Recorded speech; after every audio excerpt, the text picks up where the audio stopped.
This story, chilling in its tragedy and strangeness, began quite ordinarily.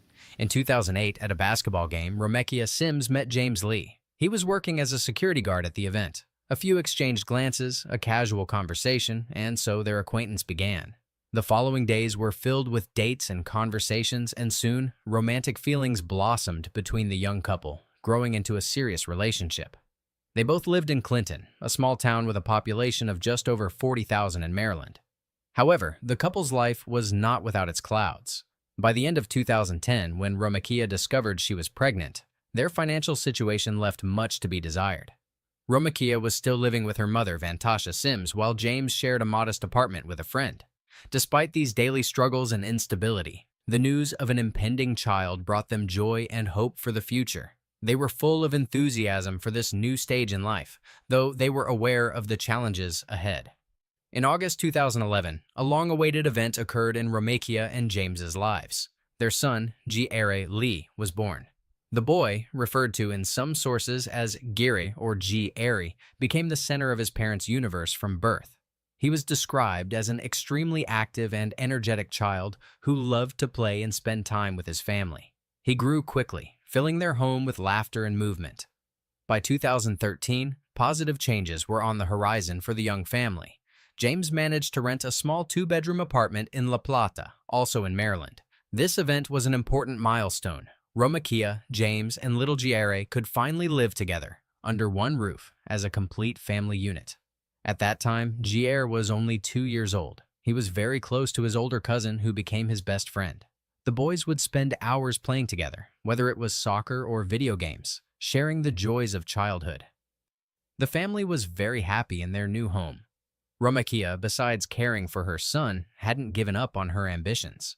She was attending university and dreamed of one day graduating and becoming a teacher. For a while, it seemed their life was settling down and the future looked stable and full of hope. Giere grew up in an atmosphere of love and attention, surrounded by his parents' care. The family idyll, however, was short-lived. By 2014, the first serious cracks began to appear in Romekia and James's relationship. Accumulated disagreements and daily life issues led the couple to make the difficult decision to separate.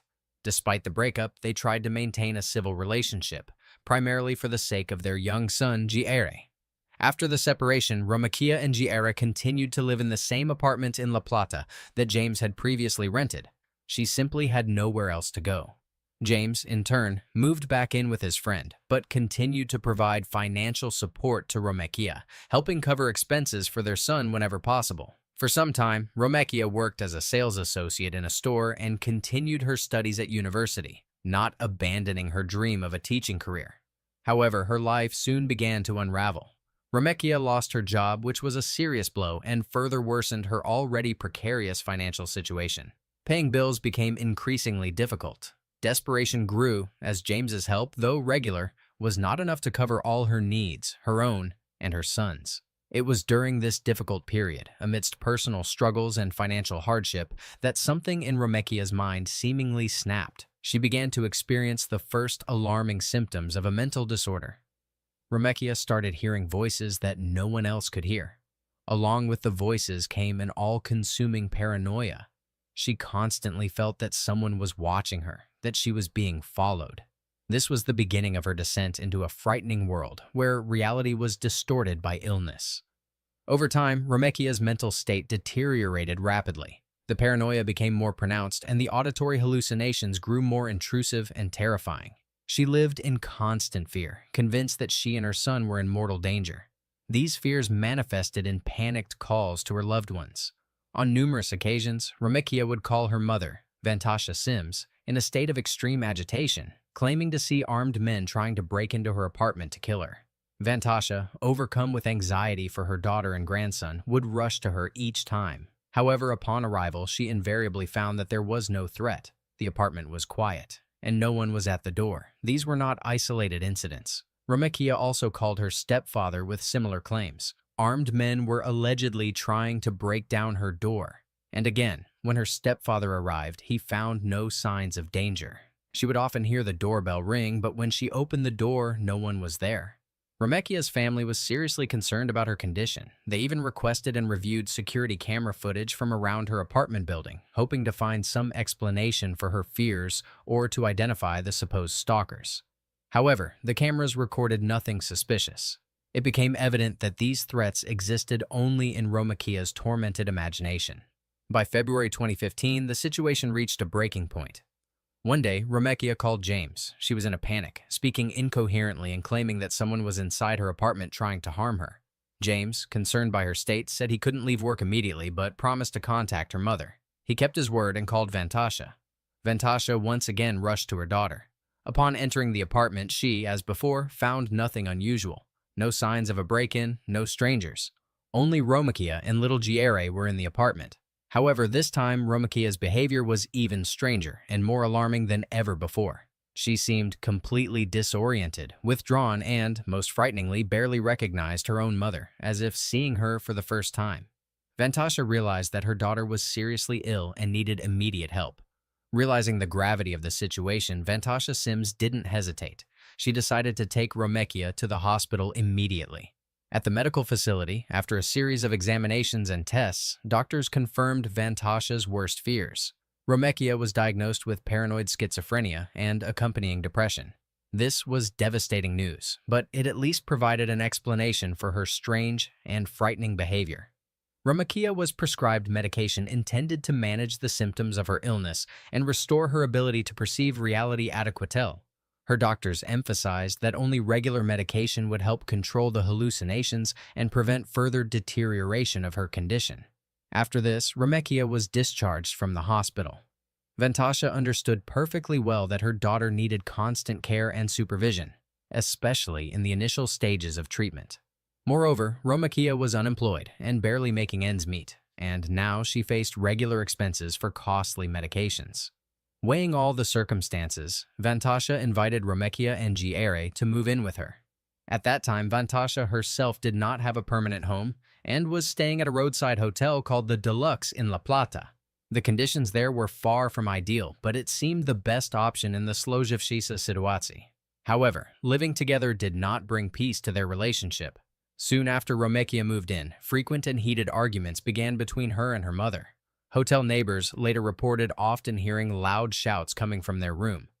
Romekia's behavior remained unpredictable, and at times, according to police records, she became physically aggressive towards her own mother. Some reports also mention that little Giere was subjected to mistreatment by his mother during this period. Despite these extremely strained relations and constant conflicts, Vantasha, driven by maternal love, invariably tried to help Romekia in any way she could and support her in her struggle with the illness. Despite Vantasha's efforts, life under one roof at the Deluxe Hotel became increasingly unbearable. In February 2015, shortly after Romekia moved in, another fierce argument broke out between her and her mother. After this conflict, Romekia made an impulsive decision. She would no longer live with Vantasha. Gathering some of her belongings and taking little Giere with her, she left the hotel and got into a taxi, intending to go to the apartment where James lived with his friend. Romekia hadn't warned James about her sudden arrival or the fight with her mother. Therefore, Vantasha herself called James to inform him of what was happening and that Romekia and her son were on their way to him. Hours passed, but Romekia still hadn't arrived at James's place. Worried about her long absence and knowing her unstable condition, James got in his car and decided to drive the likely route the taxi would have taken from the Deluxe Hotel to his home. His worst fears were confirmed. Along the way, James discovered something that made his heart sink with dread. As it later turned out, during the taxi ride, Romekia had another episode triggered by her illness. In the paranoid delusion that gripped her, she believed they were being chased. Not fully aware of her actions, Romekia opened the door of the moving taxi and jumped out onto the road, tightly clutching Giere. James found her wandering aimlessly along a busy highway. Little Giere was in her arms. It was already nighttime, and the weather was freezing. The child was barefoot, wearing only a thin pair of pajamas, and his little body was shivering uncontrollably from the cold. A little further down the road, James found Romekia's abandoned purse and other belongings. Without delay, he took Romekia and their son to the nearest hospital to ensure they were unharmed and to get necessary help.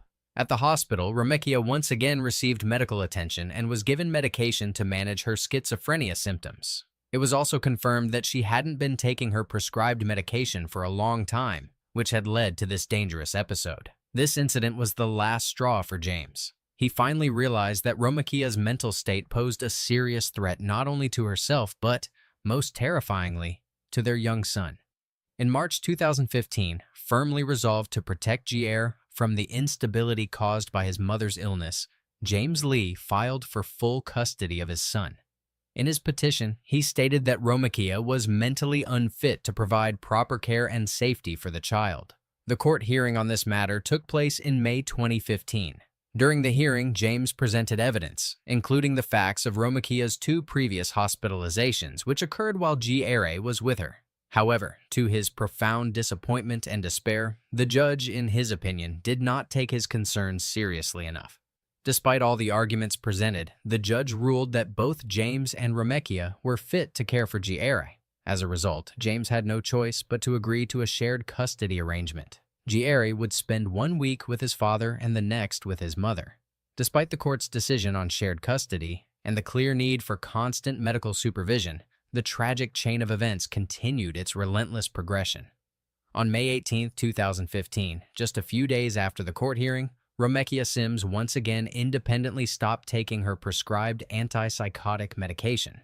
She would later explain this act by saying that, in her opinion, the drugs weren't working, and she saw no point in continuing them. This was a dangerous and misguided decision, the consequences of which proved catastrophic.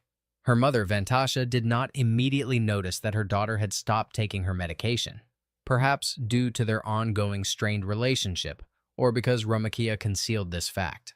By the time Vantasha realized that her daughter's condition was deteriorating again, it was already too late to prevent the impending disaster. Without the restraining effect of the medication, the voices and hallucinations returned to Romakia with renewed force, distorting her perception of reality and dictating their gruesome commands. May 20, 2015 became the day when Romakia's fragile world finally shattered. Her behavior became noticeably strange, her speech incoherent and confused. She began telling her mother rambling things about some people who had allegedly come to the hotel and given her and little Jair some pills which they both had taken. These were clear signs of a relapse, the return of paranoid delusions. That same day, May 20th, Romakia informed Vantasha of her plans. She said she was going to the pharmacy to get some medicine for Jair, who, according to her, had a slight cold. Then she planned to take her son to a fast food place, and afterward go with him to the park so he could play a little. Vantasha perhaps didn't grasp the full extent of the alarming signs in her daughter's behavior or hoped that a simple outing wouldn't lead to anything bad. Around 11:15 a.m., Romakia Sims, along with 3-year-old Jair Lee, arrived at a local park in La Plata. It was an ordinary spring day. The park was not crowded. Romakia approached the playground, chose one of the swings, and sat her son on it. Then she began to push him, monotonously back and forth. This simple act, common for any mother and child in a park, became the beginning of a nightmare that would last for almost 2 days. After Romakia sat Jair on the swing and began to push him, time seemed to stand still for her. Minutes turned into hours, and she continued her monotonous movements, immersed in her own world, distorted by illness. The day drew to a close, the sun sank lower, and twilight began to fall upon the park. However, Romakia had no intention of leaving. Vantasha Sims, remaining at the hotel, began to worry. A long time had passed since her daughter and grandson had left. On the evening of May 20th, when Romakia had still not returned, Vantasha called her mobile phone to see if everything was all right. Romakia managed to answer the call. She assured her mother that they were fine and would be back soon. Her words may have temporarily calmed Vantasha, but it was a deceptive calm. The night passed, but Romakia and Jair never showed up at the hotel. The next day, May 21st, arrived. A worried Vantasha tried again and again to reach her daughter, but this time Romakia's phone was silent. She wasn't answering her calls.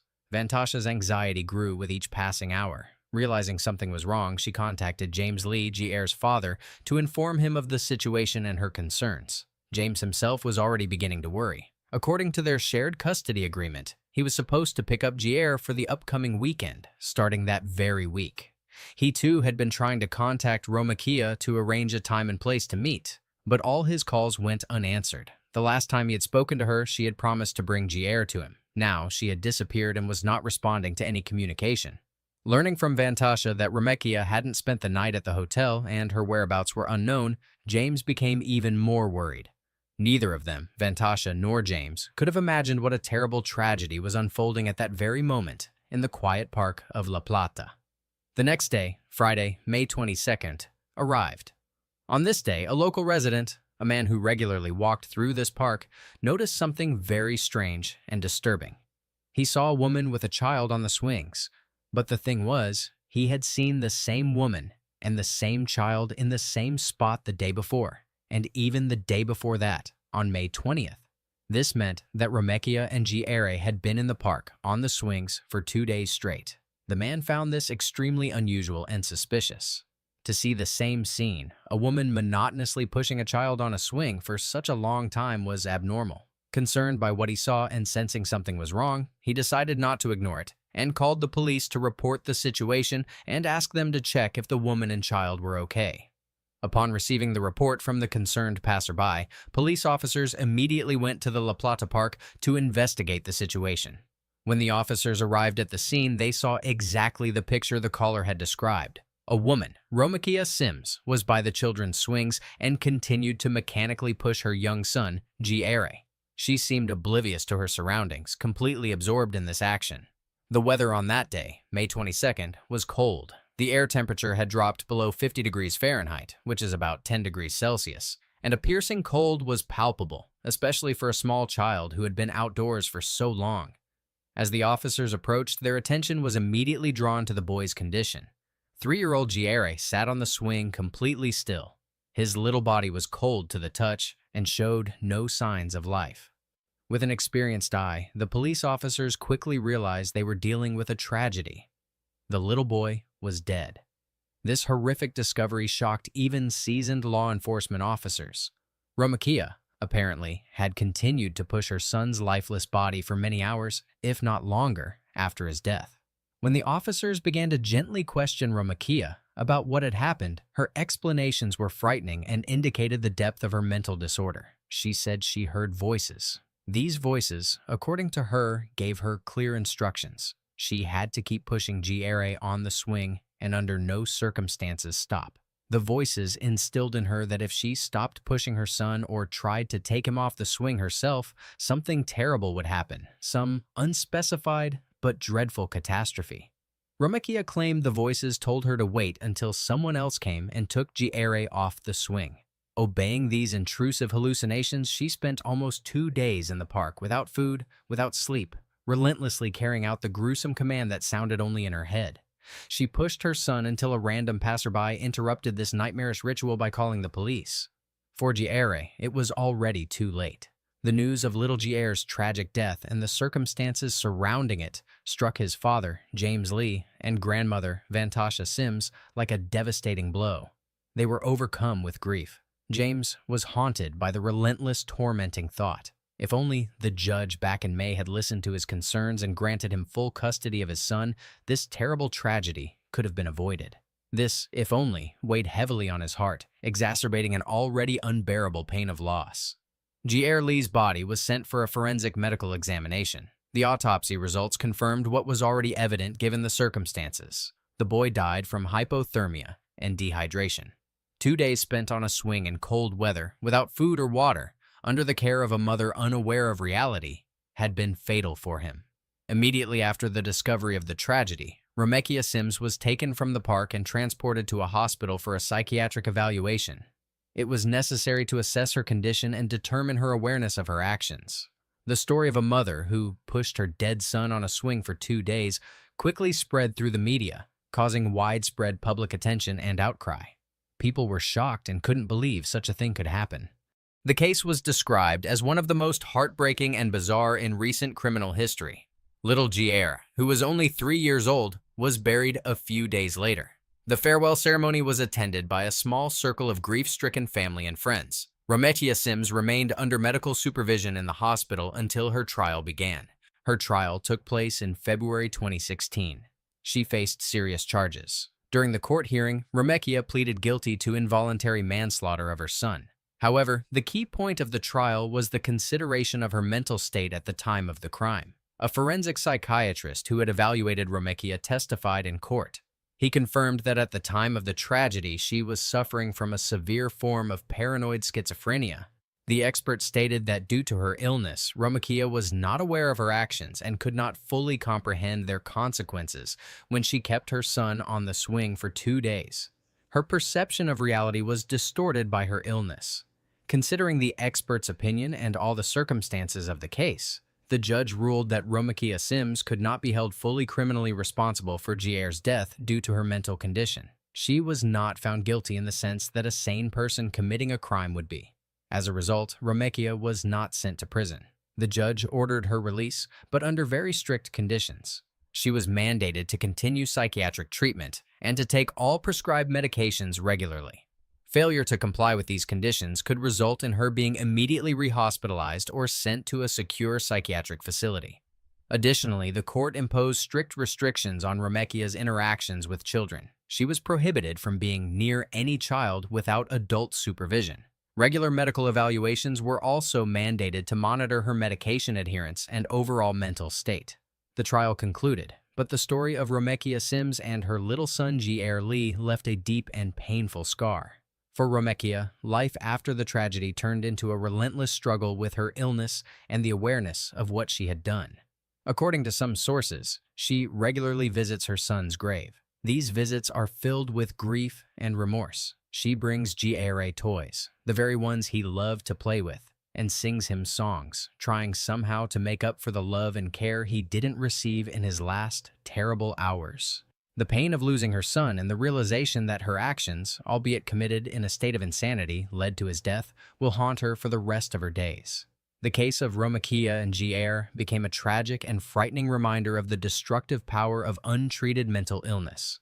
It starkly demonstrated how a severe disorder like paranoid schizophrenia can distort the perception of reality to such an extent that a loving mother becomes the unintentional cause of her child's death. This story underscores the critical importance of timely detection of mental disorders, early intervention, and the provision of adequate, accessible, and continuous psychiatric care. Little Jier, a cheerful and energetic child, became a defenseless victim of his mother's struggle with inner demons, leading to an unimaginable and heartbreaking outcome. What happened also raises complex questions about the responsibility of society and the healthcare system. It is necessary to create conditions where people suffering from mental illness and their families can receive comprehensive support without fearing stigmatization. It is important for the child protective services and justice system to be more sensitive and attentive to cases where a parent's mental health raises serious concerns, especially when it comes to the safety and well-being of children. Perhaps more decisive action by the court at the custody hearing could have changed the course of events, but history doesn't deal in what-ifs. The tragedy of Jier Lee is not just a newspaper sensation or another criminal case. It is a call to action, a call for greater awareness of mental health issues, for compassion and support for those kto stalkujące sedmi tężałymi nedugami. The loss of little Jier is an unhealed wound, but his story must serve as a bitter lesson for society, forcing a deeper understanding of the complexity of mental illness and its far-reaching, sometimes irreversible, consequences. Everything possible must be done to prevent similar tragedies from recurring so that children do not become hostages of their parents' illnesses, and so that everyone who needs help can receive it in time.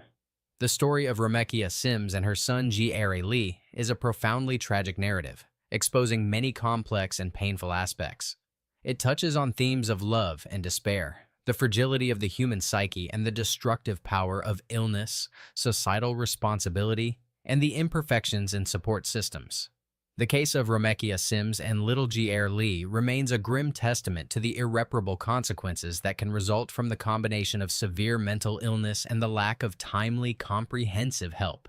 This is a story not only of one family's personal tragedy, unfolding against a backdrop of poverty, illness, and despair, but also of deep systemic problems that require the close attention of all of society to protect the most vulnerable, children, from similar nightmares. The memory of Jier Lee, an innocent victim of circumstances over which he had no control, serves as an eternal and mournful reminder of this fragility and of the terrible price sometimes paid for the untimely recognition of distress signals and the insufficiency of support for those in dire need. His short life, so horrifically cut short, calls for greater vigilance, compassion, and decisive action in the sphere of mental health care and child protection. The disappearance of 6-year-old Lily and 4-year-old Jack Sullivan on May 2, 2025, from their home in rural Nova Scotia would become one of the most perplexing and unsettling missing children cases in recent memory. However, the roots of this baffling event lie not in the events of that day, but in the quiet isolation of their lives, where secrets ran as deep as the roots of the ancient trees surrounding their home.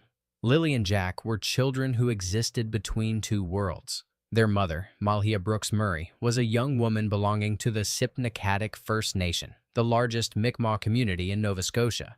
Yet the children were raised by Daniel Robert Martel, a man who was not their biological father. The children's biological father remains an enigmatic figure, almost a ghost in their story. His name is absent from official reports, an invisible presence in their lives. There are unconfirmed rumors that he was under house arrest. His existence is a void in a case that garnered worldwide attention, as if he had been erased from reality. 2 years prior to the disappearance, Malhia met Daniel Robert Martel. He was described as a tall, thin, 33-year-old man with sharp eyes, employed at a lumber mill. However, a troubling detail emerged. Daniel only worked 1 day a week. The question of how he supported a family of 5 on such limited employment remained unanswered, becoming the first indication of the many inconsistencies that would plague this case. Daniel resided in his childhood home on Gerlach Road in Lansdowne Station, a small, isolated community of approximately 100 people. The area was characterized by its isolation, with many residents being related to each other across generations.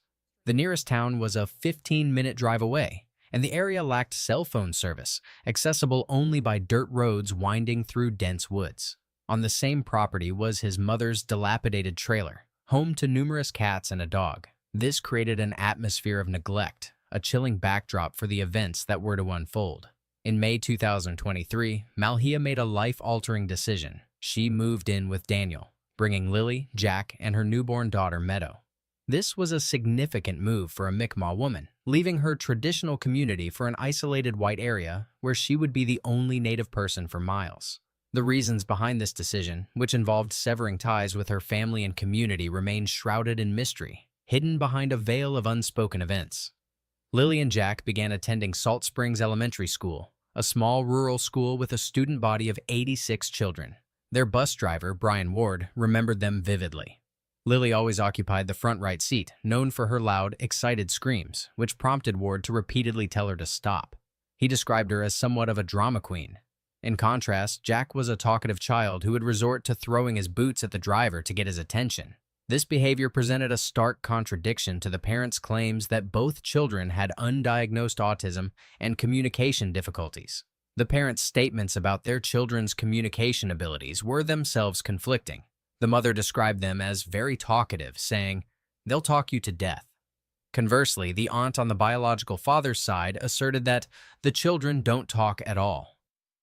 Teachers at the school offered a different perspective, stating that the children were not shy but didn't speak much. These conflicting descriptions created a confusing puzzle. How could the children be very talkative, don't talk at all, and didn't talk much simultaneously? This discrepancy was just one of the many perplexing elements that characterized this case. The family's home was a worn white trailer surrounded by children's toys and car parts. Inside, the small, cluttered kitchen was decorated with the children's drawings. One drawing by Lily expressed her affection for her mother. "My mom makes cupcakes, plays with toys, and watches movies. I love my mom." Another drawing, a red depiction of a bug, was created by Jack, who had a fascination with digging for worms and searching for bugs under pieces of wood. Just a short distance from the house, in the nearby woods, children's toys were scattered about, creating an unsettling image of childhood interrupted. The last week of April 2025 became crucial in the unfolding mystery. Officially, Lily and Jack's last day at school was Tuesday, April 29th. Brian Ward, the bus driver, dropped them off at the end of their dirt driveway that day and never saw them again. However, the accounts of the children's school attendance varied. Initially, Daniel stated that the children only missed school on Thursday and Friday due to Lily being sick. Later, he changed his statement, claiming that they had been absent from school for the entire week. A teacher corroborated seeing Lily on Monday, but there were no confirmed sightings after that. The 48 to 72-hour period between the last confirmed sighting of the children at school and their disappearance remains a void. From April 29th until the morning of May 2nd, the only people who reported seeing the children were their family members. This absence of external contact during these critical days raises troubling questions. What occurred during this time? Why did the children seemingly vanish from everyone's sight except for those within the isolated house on Gerlach Road? The morning of May 2nd, 2025, began as an ordinary Friday at the house on Gerlach Road, but it would soon transform into an event that challenged the very boundaries of reality. The events of the next few hours would give rise to a mystery so profound and riddled with contradictions that experts remain unable to offer a logical explanation. According to Malhia's account, she woke up around 8:00 a.m. and heard the children playing in the adjacent room. She described herself as dozing, falling asleep, and waking up during that time. Malhia and Daniel were in the bedroom with their 16-month-old daughter, Meadow, who was either being fed or put to sleep. However, details of this timeline would later shift. Daniel's recollection of the same events presented a starkly different version. Daniel claimed that Lily entered the bedroom multiple times while Jack could be heard in the kitchen. He stated that he repeatedly asked them to be quieter so that the baby could continue sleeping. This is the first major contradiction between the two accounts. If Malhia was in a state of dozing in and out of sleep, how could Daniel have been alert enough to interact with the children and ask them to be quiet for the baby? Adding to the strangeness, Daniel asserted that he saw Lily several times when she came to the doorway. He even provided a specific detail about her attire, stating that she was wearing a pink shirt. Yet in subsequent interviews, Daniel made statements that cast doubt on his reliability. He claimed, "I did not see Jack that morning," while simultaneously adding, "I know Jack was wearing blue boots with dinosaurs." This raises an impossible question. How could he know what Jack was wearing if he did not see him? Then, according to both parents' accounts, at approximately 8:20 a.m., all sounds ceased. "The next thing we knew was that it became quiet," Malhia recounted. "As soon as I noticed, I couldn't hear anything. I immediately jumped out of bed," Daniel added. Within the next 20 minutes, a time frame that would become central to the investigation, two young children allegedly performed a series of actions that defy both physical limitations and child psychology. 4-year-old Jack, still in pull-up diapers, and 6-year-old Lily, who had been coughing, managed to get dressed in their outdoor clothes without disturbing their parents in the next room. Jack put on his blue boots with dinosaurs, and Lily put on her pink boots. Lily also somehow found and took her white backpack with red strawberries. The parents' accounts of what happened next further deepen the mystery. Malhia claimed she went outside to look for the children, while Daniel searched inside the house. However, Daniel later contradicted this, stating that he only searched inside. Adding to the confusion, Malhia mentioned that she found the front door wide open, but Daniel insisted that the door was closed. At 8:40 a.m., Malhia made the frantic 911 call that would alert the world to the children's disappearance. Her voice, filled with panic and desperation, echoed through the phone line as she reported that her 2 young children had vanished. "My kids are gone," she exclaimed. "I woke up and they're not here." The 911 call is a crucial piece of evidence, offering a real-time snapshot of the parents' initial reactions. Malhia's distress is palpable, her words tumbling over each other as she tries to convey the urgency of the situation. The dispatcher's calm, methodical questioning contrasts sharply with Malhia's emotional state, creating a tense and unsettling atmosphere. The dispatcher asked the mother if the children had a history of wandering off. Malhia responded, "No, never." This statement would later be contradicted by Daniel, who admitted that Jack had wandered off a couple of times. This inconsistency raises a critical question. Were the parents withholding information, or were their memories unreliable under the stress of the moment? During the call, Malhia provided details about the children's clothing, confirming what Daniel had stated earlier. Lily was wearing a pink shirt and pink boots, and Jack was wearing blue boots with dinosaurs. The dispatcher inquired about the direction the children might have taken, and Malhia suggested that they could have gone towards the woods. The 911 call concluded with the dispatcher assuring Malhia that help was on the way. However, the call itself left behind a trail of unanswered questions and lingering doubts. The contradictions in the parents' accounts, the missing details, and the overall strangeness of the situation set the stage for a complex and bewildering investigation. The first responders arrived at the scene shortly after the 911 call. They were met with a scene of chaos and confusion, a frantic search already underway. The parents' agitation was evident, but their accounts of the events leading up to the disappearance continued to shift and contradict each other. The Sullivan-Martell household was a complex web of relationships and underlying tensions. Malhia, a young Mi'kmaq woman, had left her community to be with Daniel, a decision that raised questions about her isolation and the reasons behind her estrangement from her family. Daniel, with his limited employment and history of living in his childhood home, presented a picture of instability. The presence of his mother's dilapidated trailer on the same property added to the unsettling atmosphere. The dynamics within the family were further complicated by the presence of Meadow, the infant, and the conflicting accounts of the children's behavior and abilities. The discrepancies in the parents' statements about Lily and Jack's communication skills and their actions on the morning of the disappearance painted a picture of a family struggling with internal contradictions. Malhia's relationship with her family, in particular, became a point of scrutiny. Her decision to move in with Daniel led to a breakdown in communication with her relatives. Her mother, in interviews, expressed deep concern and frustration over her inability to reach Malhia. This estrangement fueled speculation about the family's circumstances and whether it played a role in the events leading up to the disappearance. Daniel's background and his relationship with Malhia also came under scrutiny. His limited employment and the living situation on Gerlach Road raised questions about his ability to provide for the family, the power dynamics within the relationship, and whether there were any signs of abuse or neglect became a focus of the investigation. The family's isolation was a recurring theme in the narrative. The remote location of their home, the lack of cell phone service, and the tight-knit community of Lansdowne Station created an environment where outside contact was limited. This isolation could have contributed to the delayed response to the children's disappearance and hindered the investigation. Adding to the complexity was the presence of animals on the property. Daniel's mother's trailer was home to numerous cats and a dog. While there was no evidence to suggest that the animals were involved in the disappearance, their presence added another layer of peculiarity to the case. The disappearance of Lily and Jack Sullivan quickly transformed from a missing persons case into a complex criminal investigation. The Royal Canadian Mounted Police, RCMP, the National Police Force of Canada, dedicated significant resources to uncovering the truth behind the children's vanishing. The early involvement of the RCMP's Major Crime Unit, just 24 hours after the children were reported missing, signaled the seriousness of the situation.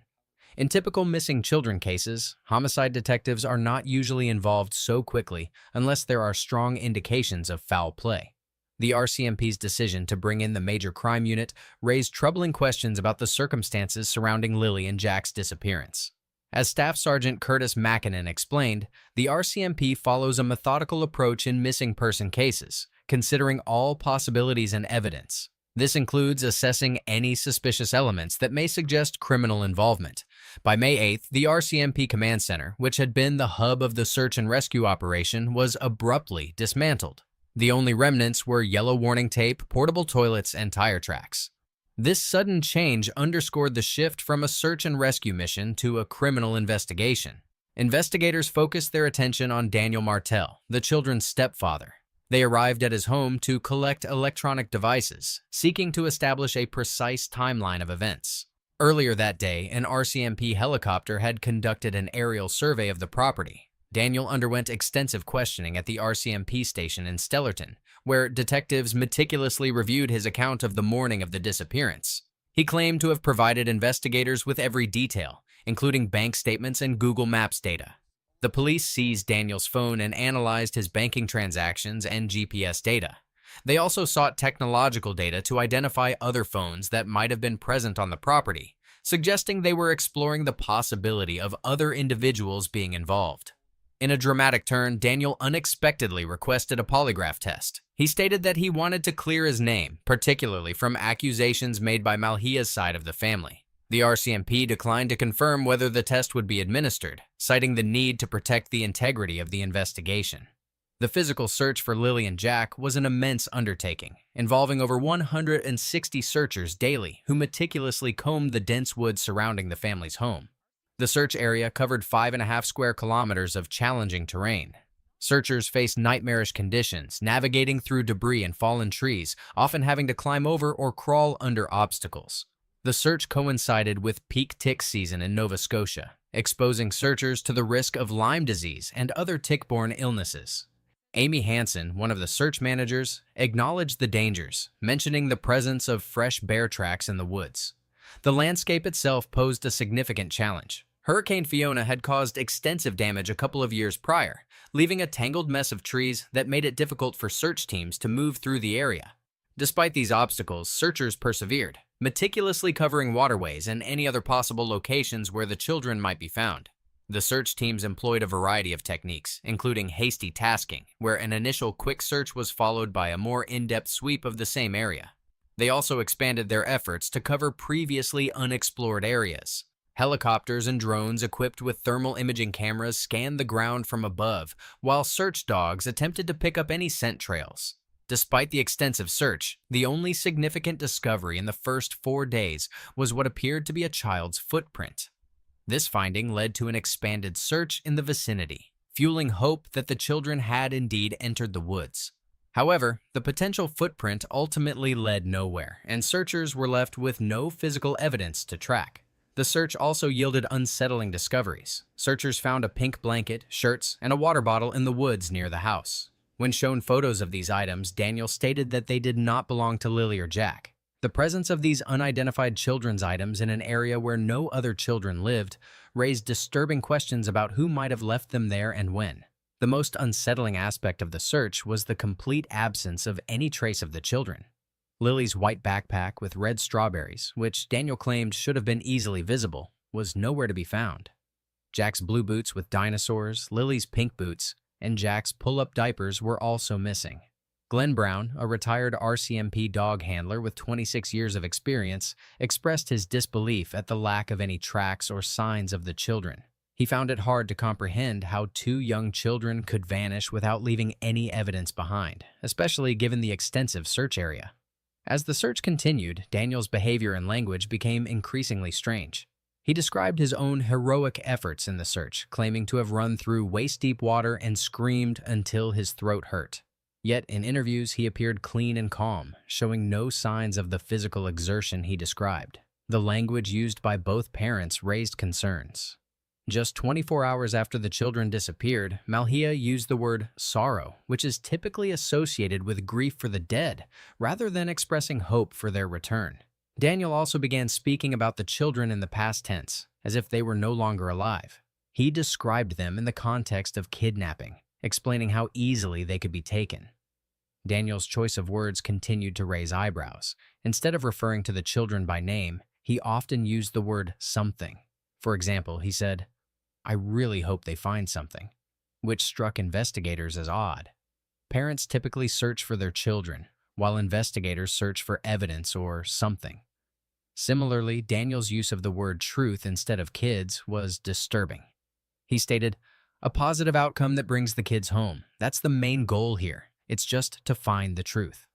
These linguistic quirks, although subtle, contributed to the growing sense of unease surrounding the case. The RCMP's decision to deploy their underwater recovery team to search lakes around Lansdowne Station further heightened concerns. This action suggested that the police were seriously considering the possibility that the children had drowned or that their bodies had been placed in water. Meanwhile, a makeshift memorial was growing near the RCMP detachment in Stellarton. The community's grief was palpable, and it seemed as though many had already accepted the worst possible outcome, even though the children were still officially listed as missing. A seemingly minor detail on May 13th became a focal point of concern for investigators. The RCMP issued a press release correcting the spelling of Lily's name from Lily to Lily. This seemingly insignificant error, after 11 days of intensive investigation, raised serious questions about the level of communication and understanding between the family and the investigators.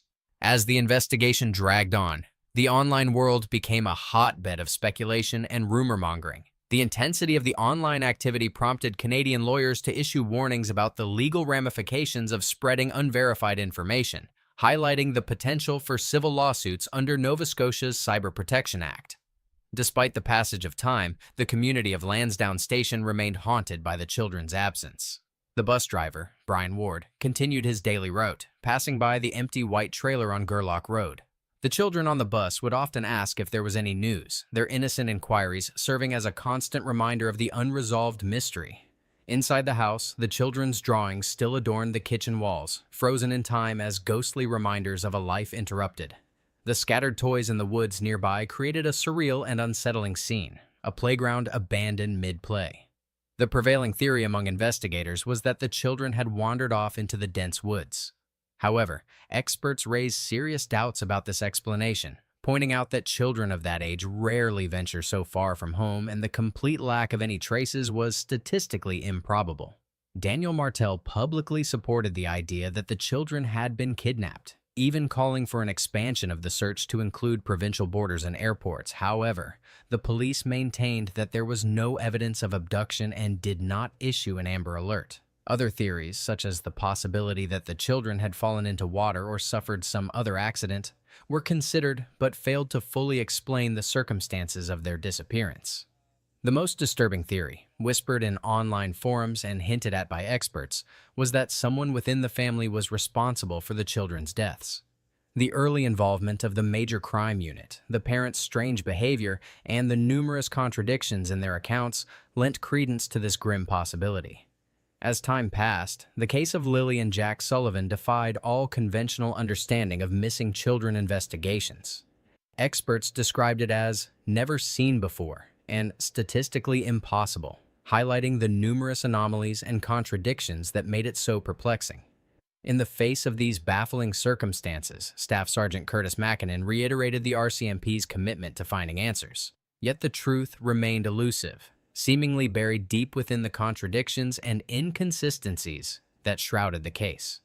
The disappearance of Lily and Jack Sullivan became more than just a missing persons case. It evolved into an investigation of a reality that seemed to bend the laws of logic and physics. The children vanished as completely as if they had never existed, leaving behind a chilling mystery that may never be fully resolved. Hayden.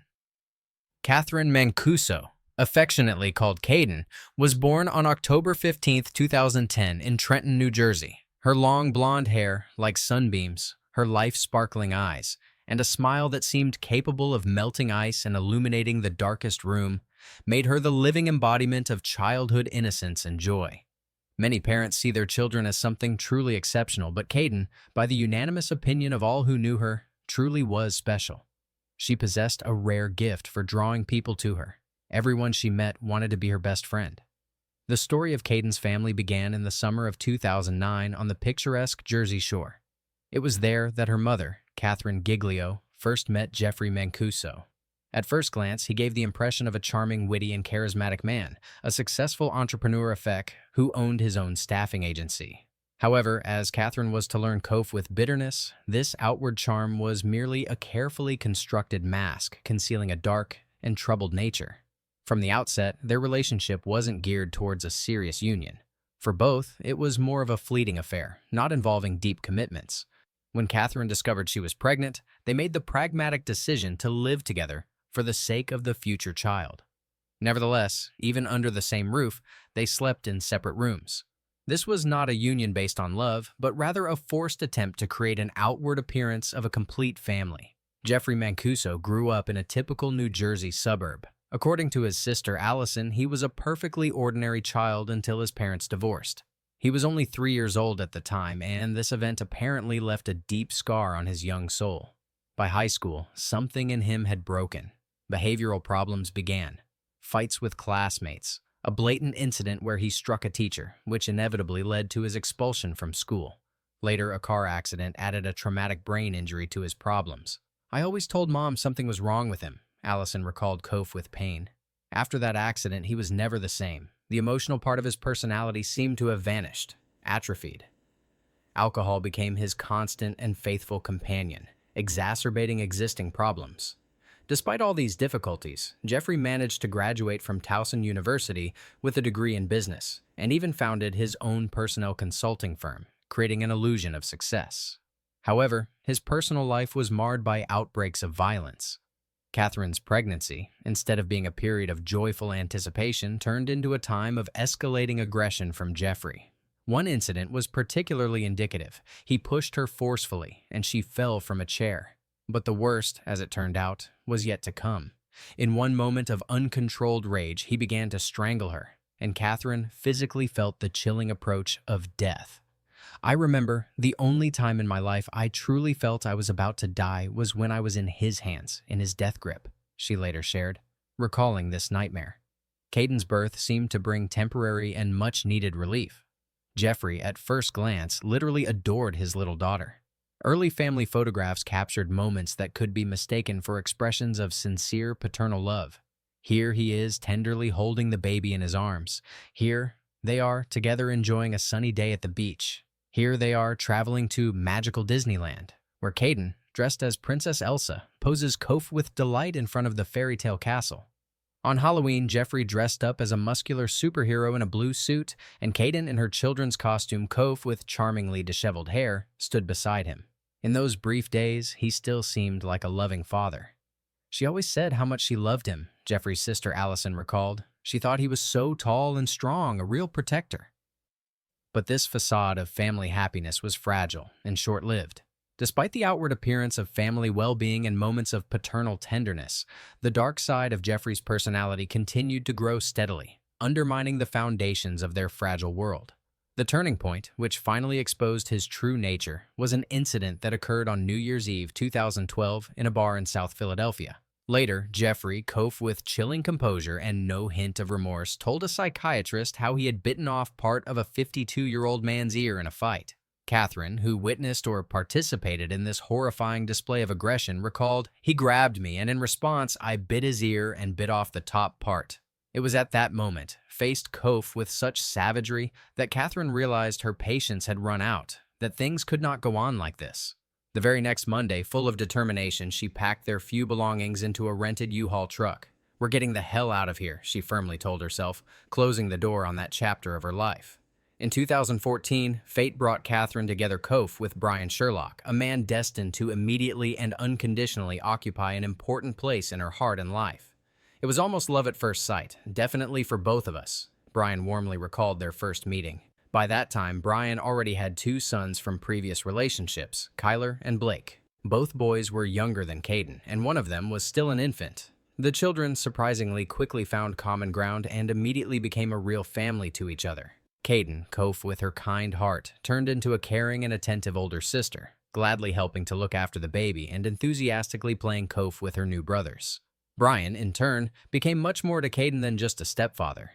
He became her best friend, mentor, coach in all her endeavors, and, most importantly, her reliable protector. They would spend hours playing ball in their backyard, and every game, whether it was softball, basketball, football, or tennis, always ended on a positive note.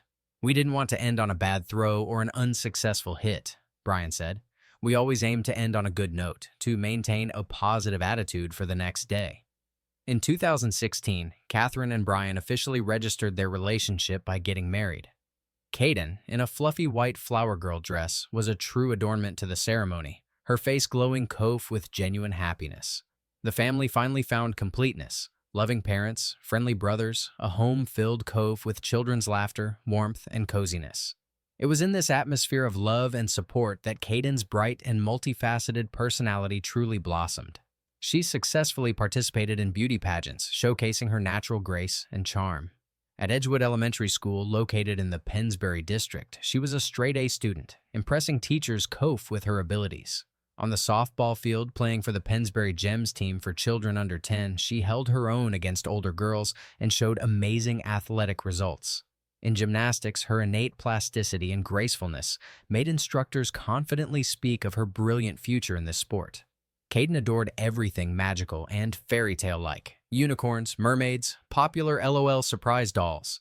She was a devoted fan of local sports teams, the Eagles and Phillies. She took great pleasure in doing her friends' hair, loved to draw, expressing her fantasies on paper, and adored singing. Her favorite song was Fight Song by Rachel Platten, a composition that, as it later turned out, became tragically symbolic for a girl who would have to desperately fight for her own life.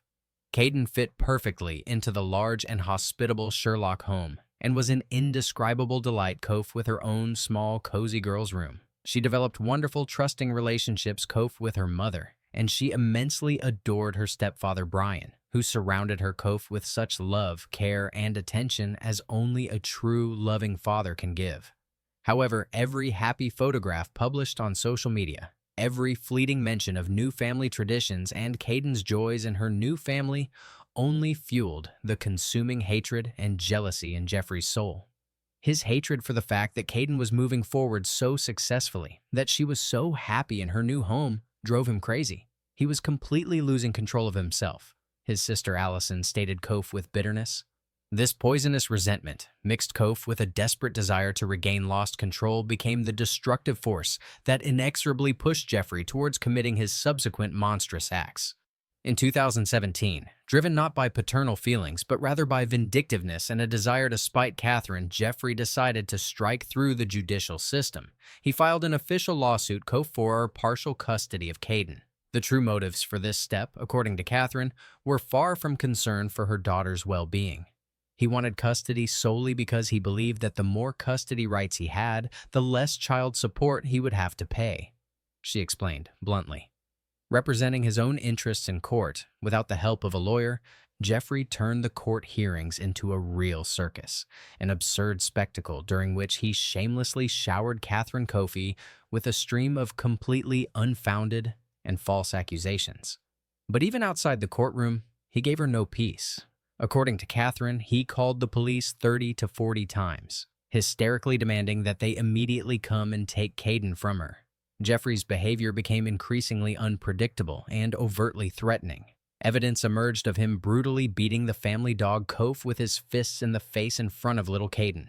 Even more shocking was an incident where he struck and forcefully pushed his own mother, Caden's grandmother, right in the presence of his granddaughter, and then, in a fit of uncontrolled rage, began to hit himself in the face. It was after these frightening events that 7-year-old Caden first openly admitted that she was afraid of her own father. After the incident, Kof with her grandmother, she was directly asked, "Did you think Dad could hurt you?" And the small, frightened girl quietly replied, "Yes."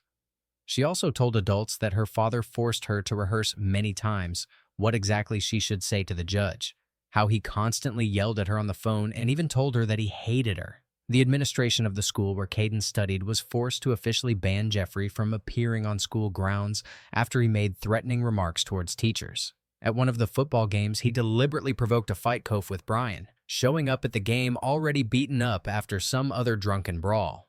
Throughout all the numerous court hearings held in 2017 to 2018, Judge Jeffrey Troutger methodically listened to one witness after another, Caden's teachers, her coaches, various family members, including even Jeffrey's own relatives. And all of them, as one, said the same thing, trying to convey the terrible truth to the court.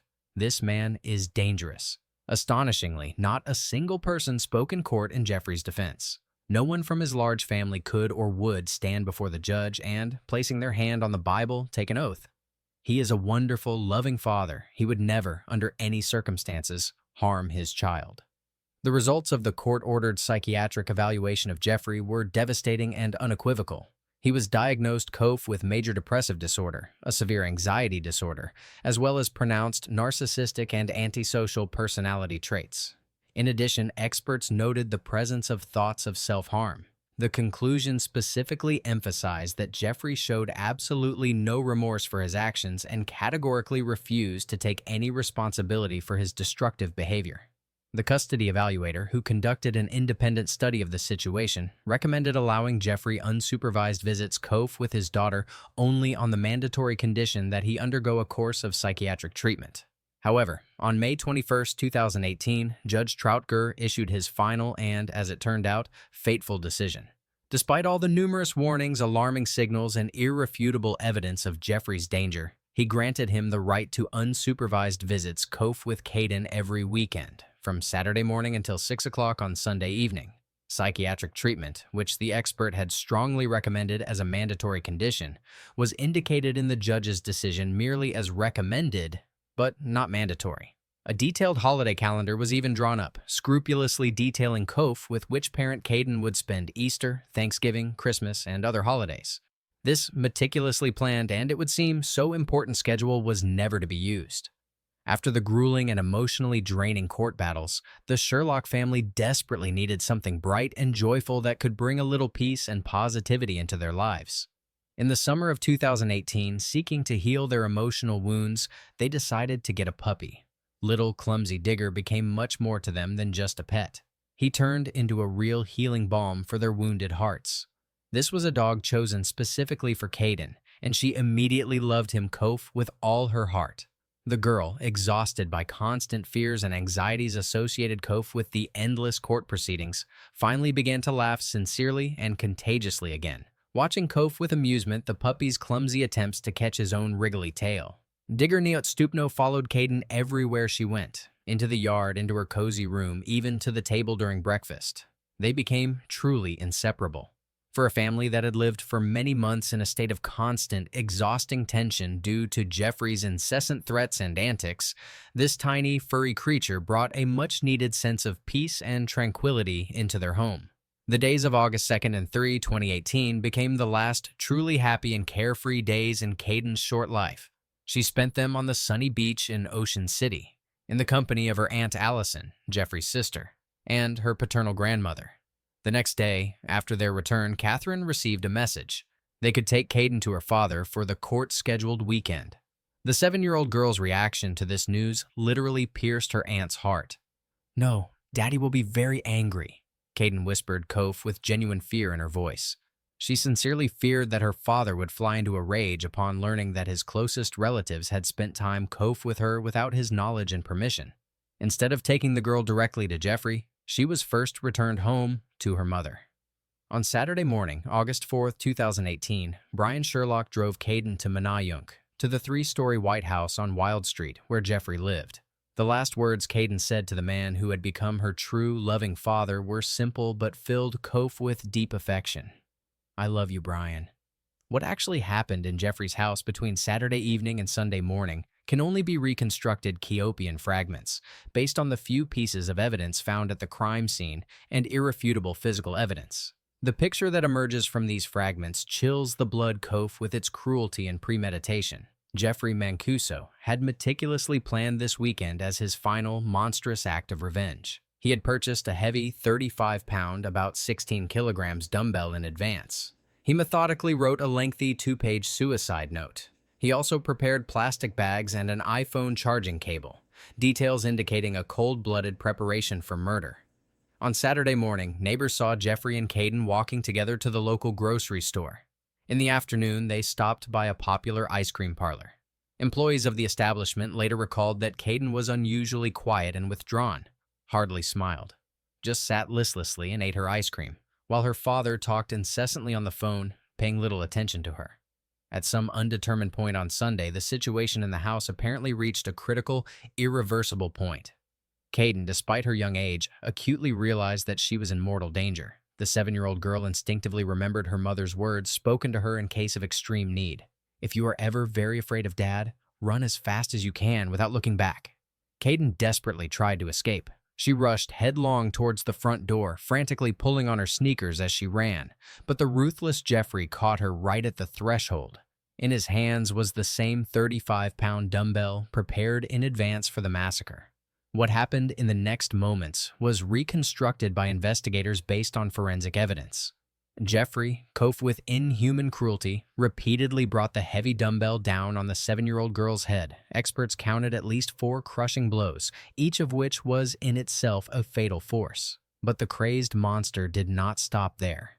After the brutal beating, he pulled a plastic bag over his daughter's head and tightly tied it with an iPhone charging cable, cynically and cold-bloodedly ensuring that she would definitely not survive. Her lifeless body was left lying by the front door, where her last, desperate attempt to escape from her own father's fury tragically ended. Then he calmly went upstairs to the bathroom, carefully washed his hands, leaving bloody traces of his monstrous crime on the sink and towel, and threw his cynical suicide note next to the body of his murdered daughter. "You got what you deserved, and I had the last word," read the lines of this message, full of malice and perverted triumph. After that, he went up to the bedroom and hanged himself with an ordinary belt. On Sunday evening, August 5th, when the court-appointed time for Caden's return had long passed, Catherine and Brian began to feel growing anxiety. Jeffrey was supposed to bring their daughter home by 6 o'clock in the evening, but he never showed up and did not answer phone calls. By 10:30 in the evening, their anxiety reached its limit, and they themselves drove to Manayunk to Jeffrey's house. The house stood dark and silent. No one responded to their desperate knocking on the door. In a panic, Catherine called the police, reporting her fears. A long, agonizing hour and a half passed before the first police patrol arrived. The officer, having listened to them, stated that an official search warrant was needed to enter the house. Later, when the case was already being investigated as a murder, a homicide detective confirmed that this statement was incorrect. In an emergency situation, with sufficient reason to believe that someone inside was in danger, officers had every right to enter the premises, making a decision on the spot. But at that moment, Brian and Catherine, in a state of shock and confusion, believed the law enforcement officer. Why wouldn't they trust a person who, i.e., should know the law better than them? Depressed and heartbroken, they were forced to go home, where they spent a long, sleepless night, tormented by uncertainty and the most terrible premonitions. The next morning, August 6th, around 10:50 a.m., Brian, unable to bear this torture any longer, returned to Jeffrey's house, with Caden's grandfather, Catherine's father. They found the back door unlocked. Brian, gathering his last strength, entered first. What he saw will forever be burned into his memory. The steps were there, and I turned left. She was just lying there. A little girl. I'm not sure if she was dead. I need to do this. 2-year-old, 7-year-old. These fragmented, incoherent phrases, torn from him at the moment of the monstrous discovery, only partially conveyed the shock, horror, and unbearable pain he experienced at the sight of his beloved stepdaughter. 7-year-old Caden Mancuso lay lifeless on the floor, not far from the front door, in her little sneakers that she had so hastily tried to put on, fleeing for her life. A plastic bag was tightly pulled over her head. Next to her body lay the suicide note of her father, Jeffrey. Caden's grandfather, trying to maintain composure, went upstairs and found Jeffrey's body. Brian, unable to bear the sight, simply collapsed to the floor, shaking with uncontrollable sobs. Caden's grandfather, despite his own grief, remained at the crime scene to personally ensure that the authorities treated his little granddaughter's body, with due respect and dignity. Later, television cameras impassively recorded the moment when the small body, covered Kofi with a white sheet, was carried out of the house and loaded into the forensic van. At home, Catherine faced an unbearably difficult task: to explain to 2 little boys, Kyler and Blake, why their beloved older sister would never return home, never play with them, never hug them again. They were too young to fully understand the depth and irreversibility of this tragedy. A day later, on August 7th, grieving people gathered outside Edgewood Elementary School, where Caden had studied, classmates, teachers, parents, neighbors. They came with candles in their hands to honor the memory of the bright girl. Caden's first-grade teacher, Jocelyn Setzman, struggling to hold back tears, said, "I had the immense honor and joy of working with her for these 180 school days. She brought so much joy, light, and warmth to our classroom every day." On August 11th, 2018, in the quiet, mournfully lit St. John the Evangelist Catholic Church, more than 200 people gathered to bid a final farewell to 7-year-old Caden Mancuso, a girl whose bright, just beginning life was so cruelly and senselessly cut short by the hand of her own father. Caden lay in a small white steel casket, looking like a sleeping angel. She was wearing a white First Communion dress belonging to her cousin. The fluffy flower girl dress in which she had shone so brightly at her mother's wedding just 2 years earlier was, alas, already too small for her. After the mournful service, Caden's small casket was carried to her final resting place at All Saints Cemetery. A scene of unspeakable, all-consuming grief enveloped not only the family, but their entire community, the whole town. Caden's death became a terrible and tragic symbol of the devastating failure of a system that was supposed to protect the most vulnerable, children. Unbearable pain and deep despair mingled with righteous anger and an insistent demand for justice. Agonizing questions about how such a monstrous crime could have happened at all, why all the numerous and obvious warnings of danger were cynically ignored by the authorities, hung in the air, finding no satisfactory, exhaustive answers. For Brian, who first found Caden's lifeless body, and for Catherine, who lost her only dearly beloved daughter, life irrevocably split into before and after that terrible day. The horrific image of Caden lying at the threshold of her own home, Kof, with a plastic bag over her head forever until the end of their days was imprinted in their memory, becoming an unhealing, bleeding wound on their hearts. 2 agonizing months later, on October 15th, the very day Caden would have turned 8, protesters gathered outside the courthouse where justice was, or rather, was not, being served. Many of them wore turquoise t-shirts, Caden's favorite color. In their hands, they held posters Kof with images of unicorns, the mythical creatures the murdered girl had adored. But hopes for justice dwindled Kof with each passing day. Judge Troutger, whose decision had effectively signed Caden's death warrant, continued to work as if nothing had happened, deciding the fates of other children. An investigation initiated by the state governor under public pressure found no violations in the actions of the judicial authorities. The wrongful death lawsuit filed by the family was ultimately withdrawn due to the doctrine of judicial immunity, which protects judges from liability for their decisions. Catherine Sherlock faced Kof with such injustice, and the unbearable pain of loss could have broken down, plunged into the abyss of despair. Instead, she found incredible strength within herself and transformed her unspeakable anguish into a source of indomitable determination. She became an ardent advocate for children's rights, tirelessly traveling across the country over and over again, telling Caden's tragic story so that as many people as possible would hear it. She actively worked Kof with legislators at various levels, pushing for changes in the system. Her main, all-consuming goal was to prevent similar monstrous tragedies in the future, to change the very system that had so cruelly and unforgivably failed her little defenseless daughter. Her titanic efforts, her unbending will, and a mother's love that knows no bounds ultimately culminated in success. On March 20th, 2022, in the solemn atmosphere of the East Room of the White House, President of the United States, Joe Biden signed a historic law reauthorizing the Violence Against Women Act. A crucial part of this updated act were the provisions of the so-called Caden's Law, named in memory of the little girl. A photograph that circulated in global media captured the touching moment when the president embraced Catherine after the official signing ceremony.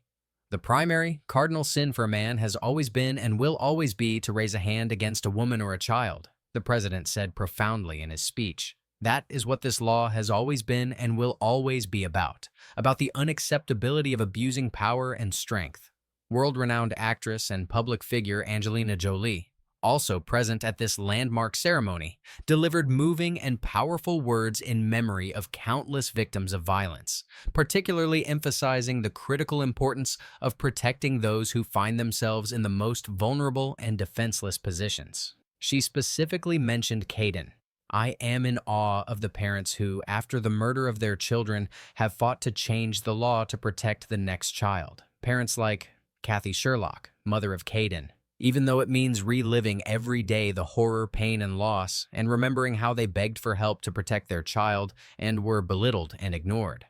Caden's Law introduced significant and long overdue changes to judicial practice. Courts are now required, when considering custody cases, to fully take into account a parent's history of violence. The law also limits the testimony of so-called experts to truly qualified specialists in child psychology and domestic violence. Furthermore, it mandates training for judges on issues related to domestic violence and its impact on children. All of this became a significant and long-awaited step forward in protecting children caught in the epicenter of family conflicts aggravated by violence. After the irreparable loss of Caden, Catherine and Brian's family, despite the grief they endured, found the strength to live on and even expanded. They had 2 more children, a boy and a girl, who brought new hope and meaning to their home. Digger, Caden's faithful puppy, lived Kof with the family until the end of his days, until 2024, serving as a living, warm reminder of the bright girl who had loved him so devotedly. When Digger died of old age, the family got a new puppy, whom they named Max D, for the now grown children who, like everyone, still needed the comfort, joy, and unconditional love that only a 4-legged friend can provide. Kyler and Blake, who were still very young when they tragically lost their older sister, grew up cherishing precious and bright memories of that brief time when Caden Kof with such tenderness and love cared for them, like a true, loving older sister. The younger children in the family, the boy and girl born after this terrible tragedy, are growing up listening to countless stories about their sister, whom they never had the good fortune to meet in person, but who, nevertheless, continues to invisibly protect children across the country thanks to the law that proudly bears her name. Kyler and Blake lovingly tell them what Caden was like, about her boundless love for magical unicorns, about how she sang her favorite fight song, Kof with such feeling, how she taught them to be brave, kind, and never give up. In this house, despite the pain endured, her bright spirit continues to live in every story told about her, in every family tradition she once helped create. Caden unconditionally trusted adults, those very adults who, by duty and by human laws, were supposed to protect her. She desperately fought for her little life until her very last breath. Her tragic story is not just an isolated case, not just the private tragedy of one family. It is a harsh and merciless indictment of an entire system that too often places abstract parental rights above the real, pressing safety and well-being of children. It is a bitter and eternal reminder that behind every new, improved law, behind every amendment and reform, there is too often an innocent child who died so that necessary, vitally important changes could finally happen. Rest in peace, little bright angel Caden. Your sacrifice was not in vain. December 10th, 2015. Petrolina, Pernambuco State, Brazil. The evangelical school of Petrolina, known for its high educational standards, was filled with children's joyful voices, music, and a festive atmosphere. The school was celebrating the end of the academic year. Parents gathered to watch their children perform, and teachers proudly observed their students. Among the students was 7-year-old Beatriz Angelica Mota, a cheerful girl with a bright smile and kind eyes. Beatriz came to the celebration with her parents, Luciana and Sergio Lear Mota. The Mota family was respected in Petrolina. Luciana worked as a civil servant and Sergio Lear was a government official. They were proud of their daughter, who demonstrated outstanding academic abilities and was loved by her classmates. The school festival proceeded according to the usual script. Children showcased their talents, singing, dancing, and performing theatrical skits. Beatriz was also scheduled to perform with her class. After her performance, she remained with her parents. Around 9 o'clock, Beatriz asked her mother's permission to go to the bathroom. Luciana let her daughter go, not knowing she would never see her alive again. About 15 to 20 minutes passed, but Beatriz didn't return. Luciana began to worry and went looking for her daughter. She checked the bathroom, asked Beatriz's classmates, but no one had seen the girl. With each passing minute, the anxiety grew. The girl's father joined the search, followed by teachers and other parents. They searched classrooms, corridors, sports grounds, all to no avail. Beatriz seemed to have vanished into thin air. At 10 o'clock, the school administration decided to call the police. The celebration was interrupted, and everyone present was questioned about whether they had seen Beatriz and in which direction she might have gone. No one could imagine that something horrible had happened on the school grounds, full of people, during a festive event. The search continued for several hours. Police officers methodically examined the entire school territory, interviewed witnesses, and checked surveillance cameras. Closer to midnight, one of the officers decided to check an unused school gymnasium, a facility that had long been out of service and was closed to students. Opening the door and shining a flashlight, the police officer saw a small body on the floor. It was Beatriz. The initial examination showed that the girl had received several wounds to the chest area. It was obvious that the child was dead. News of the terrible discovery instantly reached the parents. Luciana Mota's scream upon learning of her daughter's death was heard by everyone present. Sergio Lear Mota, Beatriz's father, couldn't believe what had happened. In an instant, the festive evening turned into the worst nightmare for the Mota family. The school grounds were cordoned off by police. All those present were asked to stay for questioning. Criminologists, forensic experts, and prosecutors arrived at the scene. Painstaking work began to collect evidence. The preliminary conclusion of the medical examiners confirmed that death resulted from multiple wounds. Based on the nature of the wounds, specialists suggested that a knife with a long blade had been used. Establishing the exact time of death was difficult, but experts preliminarily indicated a time frame between 9 and 10 o'clock, precisely when the girl had asked her mother's permission to go to the bathroom. News of the tragedy at the evangelical school of Petrolina quickly spread throughout the city, and then throughout Brazil.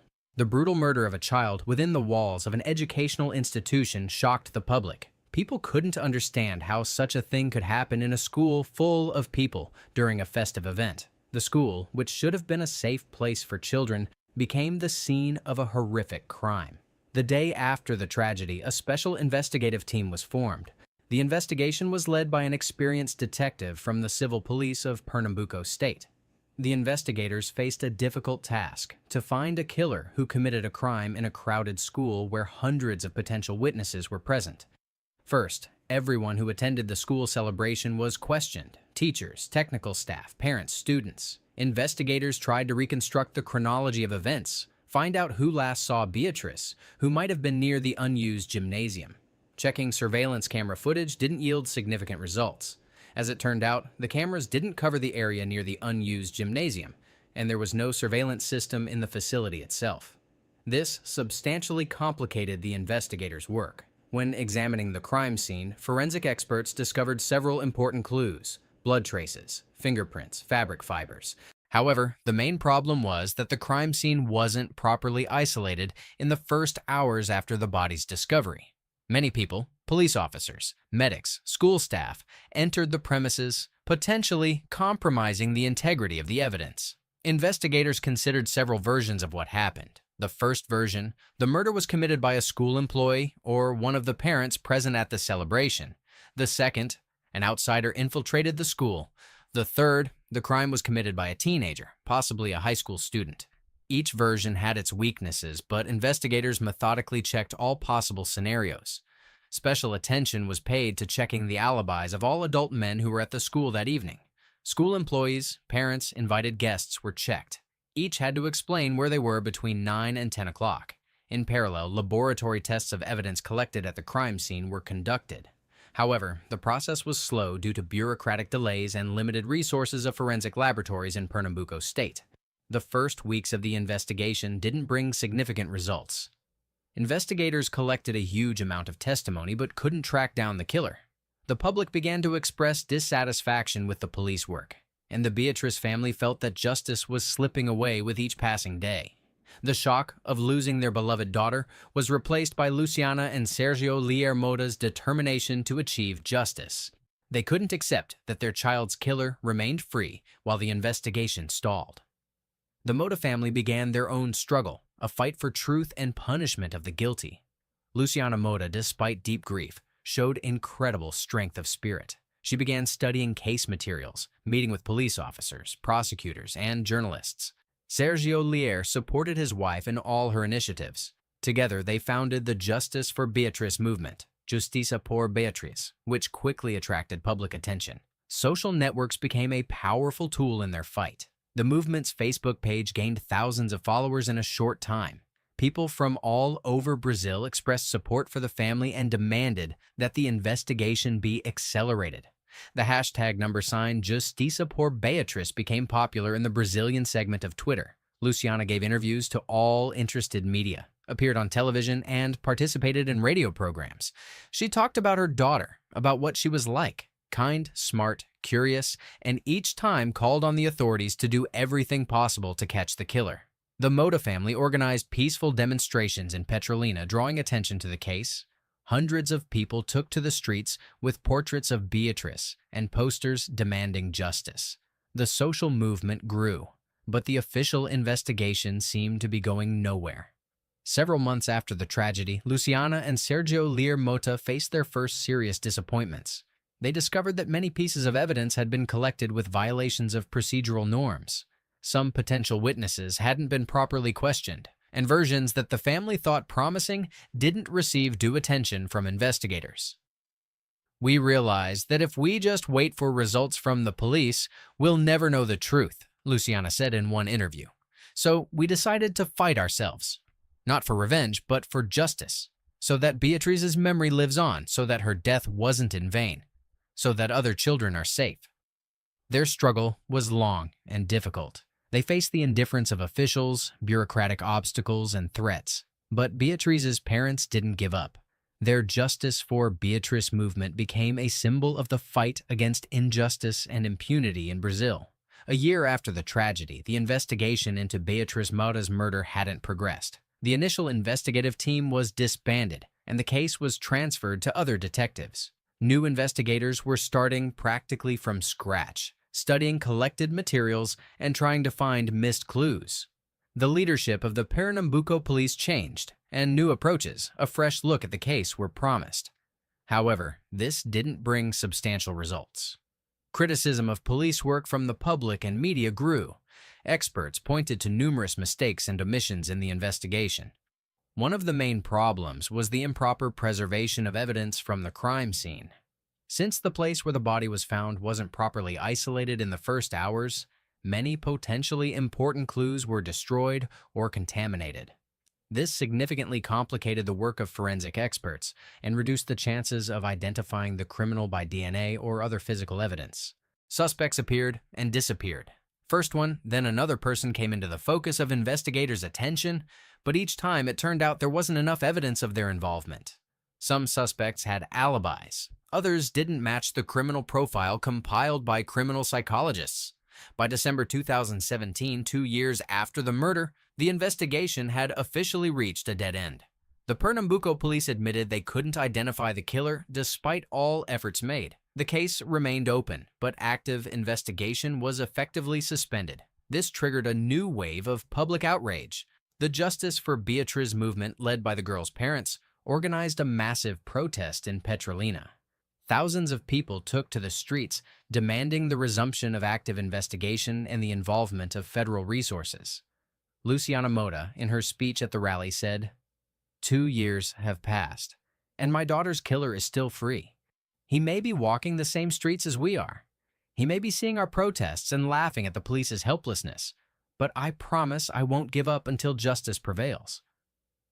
By 2019, after 4 years of fruitless investigation at the state level, it became obvious that federal authorities needed to intervene. The Beatrice family, supported by the social movement and some politicians, began a campaign to transfer the case to the federal police of Brazil. The process was complex and lengthy. There were legal obstacles to transferring the case to the federal level since murder was considered a crime falling under state jurisdiction. Special grounds were required for the federal police to take the investigation under their control. Luciana and Sergio Liermota met with senators, deputies, ministers, trying to gain their support. They collected over 100,000 signatures on a petition to transfer the case to federal authorities. The Justice for Beatrice movement organized protest actions not only in Petrolina but also in Brazil's capital, Brasilia. The media played a significant role in this struggle. Journalists conducted their own investigations, revealed mistakes made by the state police, and drew attention to the case at the national level. Documentary films and series of reports appeared, dedicated to Beatrice's murder and her family's fight for justice. In 2021, after a long legal battle and under public pressure, it was decided to transfer the case to the federal police of Brazil. This was a significant victory for the Moura family and all who supported their struggle. "This isn't the end of the road, but only its beginning," said Luciana Moura to journalists after the announcement of the case transfer. "But now we have hope. Hope that federal investigators will be able to do what the state police couldn't: find my daughter's killer." The federal police of Brazil had greater resources, better forensic laboratories, and more experienced investigators. For the investigation of this high-profile case, which by that time had become a symbol of the fight for justice in Brazil, a special unit was formed. The federal police began the investigation with a clean slate. All previously collected materials were thoroughly reviewed, analyzed, and systematized. Investigators discovered numerous omissions in the work of the state police, unexplored versions, and unquestioned witnesses. Special attention was paid to forensic evidence. The federal police had more modern technologies and methodologies, which allowed a fresh look at the collected evidence. Repeated studies of DNA materials, fingerprints, and clothing fibers found at the crime scene were conducted. Investigators re-interviewed key witnesses, teachers, parents, students who were present at the school celebration on the day of the murder. Some details previously overlooked now came to light. Special attention was paid to those who might have seen Beatrice after she asked permission to go to the bathroom. One of the new directions of the investigation was checking all persons who had access to the school territory, including technical staff, security, and temporary workers. Their biographies, possible criminal connections, behavior before and after the murder were checked. In parallel, work was carried out to create a psychological profile of the killer. Forensic experts analyzed the nature of the crime, the characteristics of the wounds, the choice of place and time of attack. This allowed narrowing the circle of suspects and focusing on individuals who matched certain behavioral characteristics. By the end of 2021, investigators had their first serious leads. DNA analysis conducted in federal police laboratories using the latest technologies made it possible to identify genetic material that could belong to the criminal. This information became key for further investigation. Luciana and Sergio Lear were in constant contact with federal investigators. They regularly received information about the progress of the investigation, although many details weren't disclosed to them for reasons of secrecy. But even limited information gave hope that justice would finally prevail. After so many years of disappointment, we finally see light at the end of the tunnel, Luciana said in one interview. Federal investigators are doing what should have been done from the very beginning. They're leaving no stone unturned, checking every detail. And I believe they'll find my daughter's killer. The year 2022 became a turning point in the investigation of the Beatrice Mota case. Federal investigators studying the case materials and conducting new examinations discovered previously unnoticed evidence pointing to a specific suspect. He turned out to be Marcello Ranieri, who on the day of the murder was working as a temporary employee at the school, helping to organize the celebration. Repeated DNA analysis found on Beatrice's clothing with high probability pointed to Ranieri. Additionally, investigators established that the suspect didn't have a solid alibi for the time of the murder. In his initial testimony, he claimed he was in another part of the school, but new witness statements refuted this version. Additional evidence was obtained after analyzing Marcello Ranieri's phone conversations and his social media activity. It turned out that after the murder, he suddenly changed his behavior, deleted social media accounts, changed his phone number, and even moved to another city. Ranieri's psychological profile also matched the criminal profile compiled by experts. They discovered his tendency toward violence, problems with anger control, and his past revealed episodes of animal cruelty, a known precursor to more serious crimes. As evidence accumulated, investigators began to lean toward the version that Ranieri wasn't acting alone. Analysis of the crime scene and the nature of the wounds indicated the possible participation of at least one more person. Several of Ranieri's acquaintances, who were also present at the school celebration that fateful day, came into the police's field of vision. In early 2023, investigators had gathered enough evidence to request arrest warrants for Marcello Ranieri and several of his alleged accomplices. The federal judge, after reviewing the presented evidence, issued the warrants. Luciana and Sergio Lear were informed about the upcoming arrests. After 7.5 years of struggle, justice was finally beginning to prevail. But Beatrice's parents understood that the arrest of suspects was just the beginning of a lengthy legal process, and there was still a long way to go until the court's final verdict. In June 2023, special operations to detain suspects in the murder of Beatrice Mota were conducted simultaneously in several Brazilian cities. Marcello Ranieri was arrested in the city of Fortaleza, where he had been hiding in recent years. 2 more suspects were detained in Petrolina and São Paulo. News of the arrests instantly spread throughout the country. For many Brazilians following the Beatrice case, it became a symbol that even after years, justice can prevail. Thousands of people expressed support for the Mota family on social networks, and a spontaneous march took place in Petrolina in memory of Beatrice and in honor of the progress in the investigation. The press conference organized by the federal police after the detentions gathered dozens of journalists from all over Brazil. The head of the investigative team talked about the key evidence that led to identifying the suspects, but many details of the investigation remained classified until the trial began. This is the result of painstaking work by our investigators, forensic experts, and analysts, said the federal police representative. But it's also the result of the tireless struggle of the Beatrice family and public support that didn't allow this case to be forgotten. The trial in the case of Beatrice Mota's murder began in late 2023 and attracted unprecedented attention from the public and media. Given the public resonance of the case, special security measures were taken. Enhanced security of the court building, thorough checking of all those present, limited press access. Marcelo Ranieri and his two alleged accomplices were officially charged with the premeditated murder of a minor with particular cruelty. All three denied their guilt, insisting that the evidence against them was either fabricated or misinterpreted. The prosecution presented to the court an impressive volume of evidence. Results of DNA analyses, witness testimonies, surveillance camera records, analysis of phone conversations, psychological characteristics of the accused. Special attention was paid to the motive for the crime, which still remained not fully clear.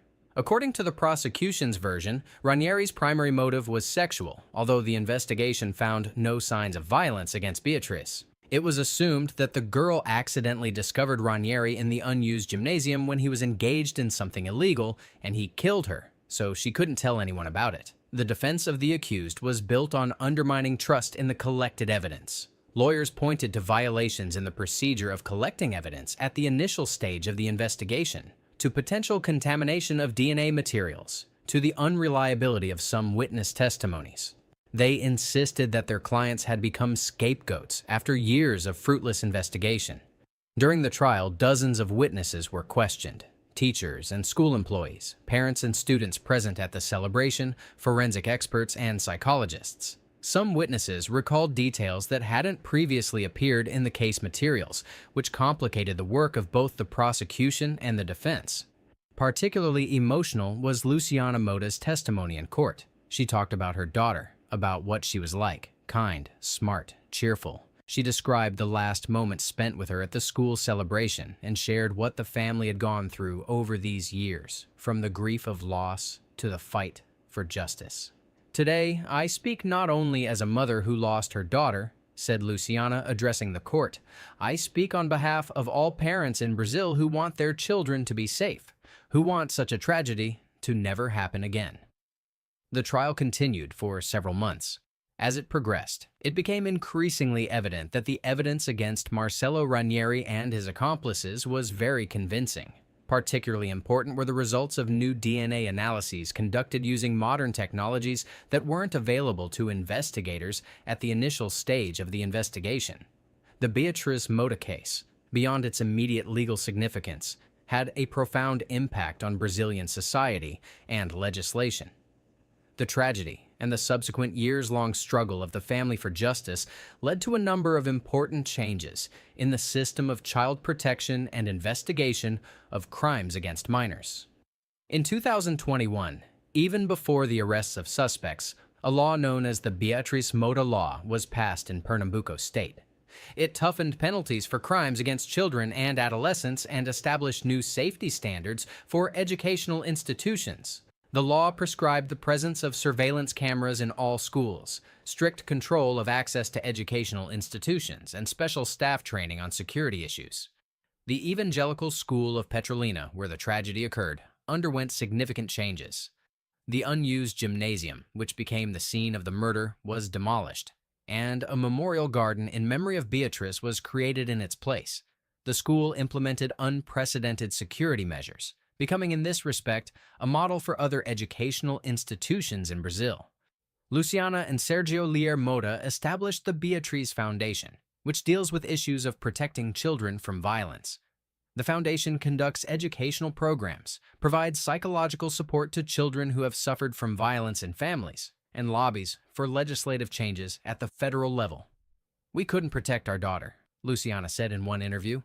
"But through the foundation, we strive to protect thousands of other children so that parents don't experience the same grief as we did." The Justice for Beatrice movement, which began as a local initiative of parents, grew into a national movement against violence towards children. It united thousands of activists across Brazil, drew attention to child safety issues, and became a symbol of civic activity and persistence. In early 2024, the court delivered its verdict in the case of Beatrice Moda's murder. Marcelo Ranieri was found guilty of murder with particular cruelty and sentenced to 30 years of imprisonment, the maximum term provided by Brazilian legislation. His two accomplices received shorter terms, 24 and 18 years respectively, for complicity in the crime. The verdict was met with relief by the Beatrice family and thousands of people who followed the trial. However, the lawyers of those convicted immediately announced their intention to appeal the court's decision, which meant that the legal battle was not yet over. "This isn't the end of the road," said Luciana Mota after the verdict was announced, "but it's an important step towards justice. We'll continue to fight, no matter how long it takes." Despite the verdict, many questions remain unanswered. The motive for the murder wasn't fully clarified during the trial. Marcello Ranieri never admitted his guilt and didn't explain why he committed this terrible crime against an innocent child. The Beatrice Mota case became a symbol of both a tragic failure of the child protection system and the power of parental love and social solidarity. It showed how ordinary people can fight against injustice and achieve changes that seemed impossible. Today, if you visit Petrolina and enter the Memorial Garden on the territory of the Evangelical School, you'll see a beautiful statue of a little girl with a book in her hands. This is a monument to Beatrice Mota, whose life was so cruelly cut short, but whose legacy continues to live. Every day, people come to the monument, leaving flowers, toys, notes, school children, their parents, tourists, passers-by. Many of them never personally knew Beatrice, but her story touched their hearts. Luciana and Sergio Lear Mota continue their work through their daughter's foundation. They speak at conferences, meet with politicians, support other families who have lost children due to violence. Their fight for justice for Beatrice has grown into a broader mission, to create a world where every child can feel safe.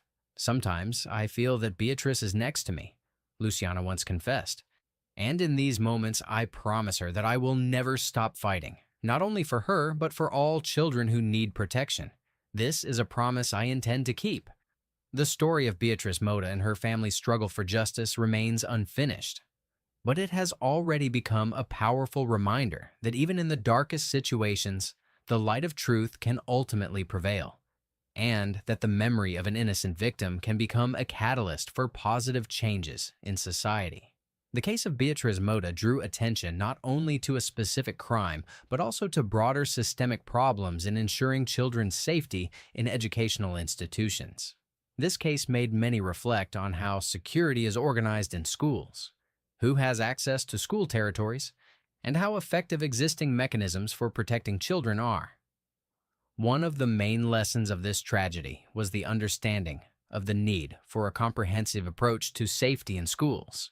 It's not enough to just install surveillance cameras or hire guards. Systematic work is required to check personnel, train employees to recognize potential threats, and create clear protocols for actions in emergency situations. Another important lesson is the need for immediate and professional reaction of law enforcement agencies to crimes against children. Initial mistakes in the investigation of the Beatrice Mota case, insufficient preparation of investigators, lack of necessary technical means. All this led to a years-long delay in achieving justice. The tragedy also highlighted the importance of civic activity and public control. It was the persistence of the Mota family and the support of thousands of ordinary Brazilians that ultimately led to the case being transferred to federal authorities and a breakthrough in the investigation. This shows that even individual citizens, by uniting, can influence the work of the state system and achieve positive changes. Although Beatrice's killers were convicted, the fight for justice and children's safety continues. The Beatrice Foundation, created by her parents, annually holds events in memory of the girl and to draw attention to the problems of violence against children. On Beatrice's birthday, December 10th, schools throughout Brazil conduct lessons dedicated to safety issues and protecting children from violence. Many schools organize special events where children learn how to recognize dangerous situations and whom to turn to for help. The Beatrice Mota law, initially adopted only in Pernambuco state, has become a model for similar legislation in other regions of Brazil. The movement for the adoption of similar measures at the federal level continues to gain strength.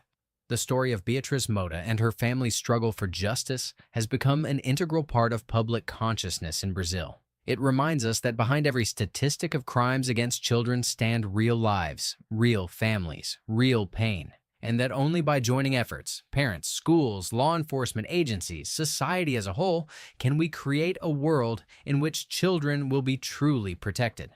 Ultimately, this is a story not only about tragedy, but also about the power of the human spirit, about unwavering parental love that knows no bounds, about how pain and suffering can be transformed into a force capable of changing society for the better.